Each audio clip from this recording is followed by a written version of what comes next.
Hello, hello! Mga kapatid, magkalkal tayo ng garahe namin. Sa halip na ako'y matulog, ayan, naghanap ako ng aking pwedeng maisama sa ating forward box. Sapatos yan, sapatos ng mga anak ko. Sapatos ni Rajesh din. So, mga hindi na nagagamit. Sayang naman kung ating itatapon, isama na lang natin sa bagahe. And hopefully, magsuot kayo ng boots. Pwede naman yan. Pagka mga nakapantalon, pang-alis. Yan. Hanap pa tayo dyan. Napakaraming laruan actually dyan. Tinatamad lang talaga akong magkalkal sometimes. So, naisipan ko today, instead na matulog ako, yung may pambata, pang baby, ayan, may Shopkins yun, maliliit.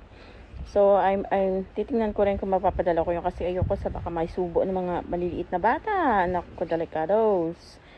Yan. Paw Patrol. Hindi pala. Ano bang tawag dyan? Basta meron siya. Hindi siya sa Paw Patrol eh. Yan. Yan pa yan. Tingnan natin pa yan. Yan. May kotse. May truck. Malaki. May pambata pa rin. Ano pa ba? Hanap. Tingnan nyo sa bandang huli kung ano ang aking mga nakalkal sa mga kahon na yan sa aming garahe. Papakita ko yan sa huli. Oh, may robot din. Ayan, tingnan niyo yan.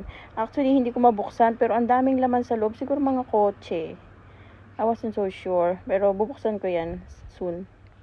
Kasi gusto ko rin makita yung laman. So, may nakita na naman ako yung stuffed toys. Yan nga po yung mga yan. May robot, may truck.